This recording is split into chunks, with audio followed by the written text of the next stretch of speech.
Saudara yang dikasihi oleh Tuhan, selamat pagi bagi kita semua dan salam sejahtera. Kita bersyukur atas hari yang baru. Dan sebelum kita mengawali seluruh aktivitas hidup kita sepanjang hari ini, mari kita dengarkan firman Tuhan yang akan menjadi bekal bagi kehidupan kita. Tapi sebelumnya marilah kita berdoa. Ya Bapa yang kami sembah dalam Kristus Yesus, kami bersyukur Tuhan atas hari yang baru, nafas hidup yang Kau beri, dan kami rindu untuk dengar-dengaran akan firman-Mu sebelum kami melanjutkan seluruh aktivitas hidup yang Tuhan percayakan bagi kami. Berfirmanlah Tuhan dan kami siap mendengarkannya. Dalam Kristus Yesus kami berdoa. Amin. Saudara yang dikasihi oleh Tuhan, firman-Nya yang akan menjadi dasar perenungan kita pada saat ini tertulis dalam kitab 2 Samuel pasal 22 ayat 2 sampai 3 yang berbunyi demikian. Ia berkata, "Ya Tuhan, bukit batuku, kubu pertahananku dan penyelamatku, Allahku, gunung batuku, tempat aku berlindung, perisaiku, tanduk keselamatanku, kota bentengku, tempat pelarianku, juru selamatku, Engkau menyelamatkan aku dari kekerasan." Demikian firman Tuhan. Saudara yang dikasihi oleh Tuhan, tahukah Anda bahwa di tengah-tengah umat Israel ada kota-kota yang disebut sebagai kota perlindungan? Dan siapakah yang dapat datang berlindung ke sana? Ternyata di Israel kuno disediakan kota perlindungan yang disebut Arei Milkat. Dan tempat ini menjadi tempat perlindungan bagi seseorang yang secara tidak sengaja atau tidak direncanakan membunuh orang lain. Untuk menghindarkan pembalasan hingga pengadilan yang adil dapat dilakukan, maka orang akan pergi ke sana. Ada 6 kota atau lokasi yang berbeda yang menjadi tempat perlindungan, yakni Kadesh, Shichem, Hebron, Bezer, Ramot, dan Golan. Dalam Yosua 20 ayat 7-8. Nah, kota-kota tersebut memiliki penyangga hukum yang tidak dapat diintervensi oleh siapapun. Saudara yang dikasihi oleh Tuhan, begitu pentingnya makna kota perlindungan dalam pandangan umat Israel untuk melindungi umat Tuhan dari siklus dan kecenderungan hukum pembalasan. Lebih dari itu, begitu berartinya bagi Tuhan juga melindungi umatnya dari segala ancaman dalam kehidupan mereka. Dalam peran Tuhan yang melindungi itulah juga keyakinan umat dibangun hingga mereka memahami bahwa Tuhanlah sesungguhnya pelindung dan tempat perlindungan yang tetap. Oleh sebab itu, Allah adalah tempat perlindunganku menjadi tema dan keyakinan yang kuat dalam relasi dan pengenalan umat Tuhan, sebagaimana misalnya diungkapkan oleh pemazmur. Pada Allah ada keselamatanku dan kemuliaanku, gunung batu kekuatanku, tempat perlindunganku, ialah Allah. Dalam Mazmur 62 ayat 8.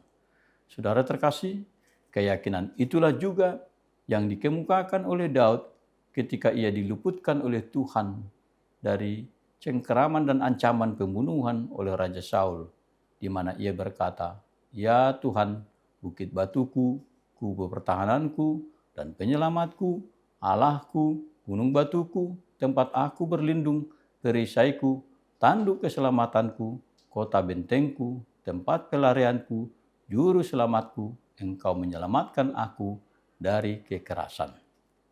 Nah, berkali-kali Daud mengalami ancaman pembunuhan. Dan berkali-kali ia harus melarikan diri untuk terhindar dari kekerasan yang mengancam nyawanya. Namun, dalam keadaan sedemikian, Daud tidak sekalipun kehilangan semangat. Ia juga sebenarnya memiliki kesempatan untuk membalaskan ancaman atas dirinya dengan membunuh atau mencelakakan Saul yang mengejarnya misalnya. Namun ia tidak melakukannya, terlebih terhadap orang yang dia anggap telah diurapi oleh Tuhan. Ia yakin bahwa perlindungan dan keselamatan dari Tuhan cukup baginya untuk terus diandalkan. Saudara yang terkasih, keyakinan akan perlindungan dan keselamatan dari Tuhan, sebagaimana diungkapkan oleh Daud, tidak lahir sebagai ungkapan iman belaka, melainkan bertitik tolak dari pengalaman nyata orang percaya. Nah, oleh karenanya setiap pernyataan yang muncul sesungguhnya telah didahului oleh tindakan Tuhan yang menyelamatkan dan melindungi. Fakta ini jugalah yang dinyatakan oleh Yesus ketika ia berkata dan mengajak orang percaya untuk datang kepadanya dalam beban pergumulan hidup mereka. Ia mengatakan, "Marilah kepadaku semua yang letih lesu dan berbeban berat, aku akan memberi kelegaan kepadamu." Dalam Matius 11 ayat 28. Nah, tentu saja tawaran dari Yesus ini membutuhkan respon dari orang percaya untuk meyakini sungguh betapa Tuhan adalah kekuatan baginya. Rasul Paulus pada bagian lain adalah sosok yang benar-benar mengalami pergumulan dan penderitaan dalam seluruh kisah dan perjalanan pelayanannya. Namun dalam pergumulan itu ia tetap teguh dan berkata, "Segala perkara dapat kutanggung di dalam Dia yang memberi kekuatan kepadaku." Filipi 4 ayat 13.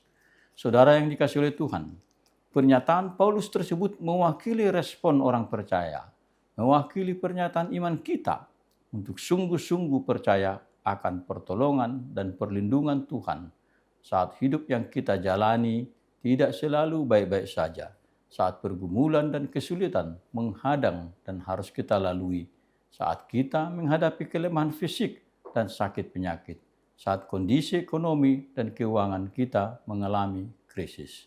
Saudara terkasih, dalam zaman yang berkembang begitu pesat saat ini, pada satu sisi hal itu merupakan anugerah Tuhan untuk menopang dan memudahkan kita memenuhi tugas dan tanggung jawab kita dalam hidup. Namun pada sisi yang lain, perkembangan dan kemajuan zaman itu juga menghadirkan konsekuensi sebaliknya dan bila tidak dihadapi dalam kuasa dan pertolongan Tuhan. Kita juga dihadapkan dengan berbagai pergeseran nilai dan pola hidup manusia dan semakin tidak mudahnya bagi banyak orang, termasuk bagi keluarga maupun orang tua, untuk mendidik dan membesarkan anak-anak serta generasi muda menjalani masa depannya. Saudara terkasih, tentu ada banyak hal lain lagi yang menjadi tantangan dan kesulitan yang tidak selalu mudah kita prediksi dan kita antisipasi. Namun kita diteguhkan oleh firman Tuhan untuk terus mengandalkan kuasa dan pertolongannya, yakni Tuhan yang menyediakan dirinya senantiasa sebagai kubu pertahanan dan penyelamat kita. Amin. Mari kita berdoa. Terima kasih Bapa di surga atas firman-Mu yang menyatakan dan meyakinkan kami bahwa Engkaulah kubu perlindungan kami, tempat pelarian kami, tempat di mana kami berlindung. Dalam menghadapi berbagai kesulitan hidup, tantangan bahkan ancaman, kami diyakinkan oleh firman-Mu bahwa kami bersandar kepada Tuhan kekuatan kami dan Engkau menyediakan diri-Mu menjadi kubu pertahanan kami. Terima kasih Bapa di surga, teguhkanlah kami menjalani hari-hari kehidupan kami dengan berbagai keadaan, kesulitan dan tantangan, dan yakinkan kami selalu bahwa pernyataan-Mu, penyertaan Tuhan, kekuatan dari Tuhan akan terus menjadi bagian dari kehidupan kami. Dalam Kristus Yesus kami berdoa. Amin. Anugerah Tuhan kita Yesus Kristus, kasih setia dari Allah Bapa, dan persekutuan dalam kuasa Roh Kudus-Nya menyertai memberkati kita dari hari ini sampai selama-lamanya. Amin.